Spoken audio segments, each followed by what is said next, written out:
Welcome back to the Last Boy Scouts Survival and Bushcraft. I'm your host, Scotty the Professor Nias, and today we're going to continue our series on 3 knots in 3 minutes or less.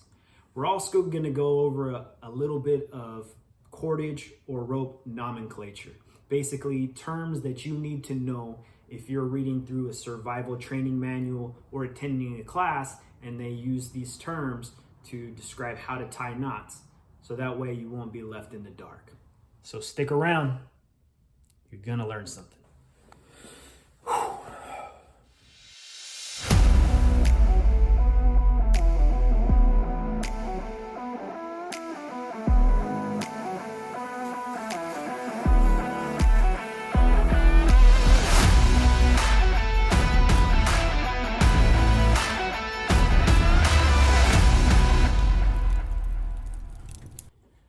The first thing I wanted to speak to you guys about before we go into the knots is nomenclature. Nomenclature of cordage. You can call rope, cordage, paracord, call this thing whatever you want to call it. Be more impressive, call it by what it's really called. This is paracord, but you can refer to it as cordage or rope if you like.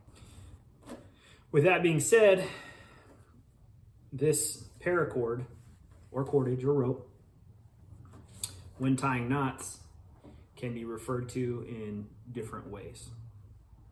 The end of your rope, the rope that you will be working with, will be called your working end, and it's referred to your working end in several different publications. The rest of your rope is going to be your long end, your standing end, or whatnot. Also, your working end can be called your running end if you're going to refer to the rest of it as your standing end. Now, utilizing your cordage, whenever you create a loop, that's a loop, right? A loop. Pinching it across itself or folding it parallel, you can refer to this as a bite. Now, the end of your rope, after you're done making your knot, often there are knots that aren't completely tight or secure. There are other knots that we already have gone over that do slip, such as your 2 half hitches and also your taut line hitch. So in order to prevent slipping of a knot or to secure it and make it stronger, there are several knots we refer to as stopper knots and end knots. And I'm gonna go over 3 of those knots with you today.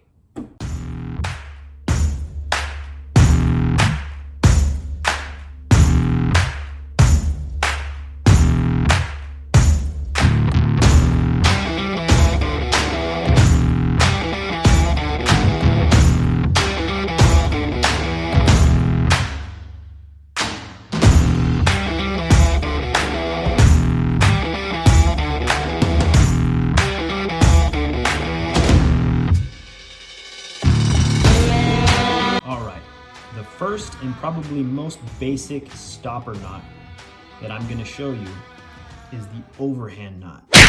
And this can be accomplished by crossing your cordage, creating a loop, and folding back into pulling tight. And that is an overhand knot. The second knot I'm going to be showing you is called the figure 8. Now this is very simple and can be accomplished by taking your cordage, taking your working end and running end and folding them to be parallel, creating almost a loop, but you're not quite making a loop because you're not folding one piece over another. And you're going to take this loop end and you're going to twist it twice. Once in the same direction, 2, and then the top portion, you're going to basically fold it in the back of the loop and pull it to create a figure 8. And as you can see, it looks like the number 8. All right, and the last knot I want to show you in today's episode is referred to as the stopper knot.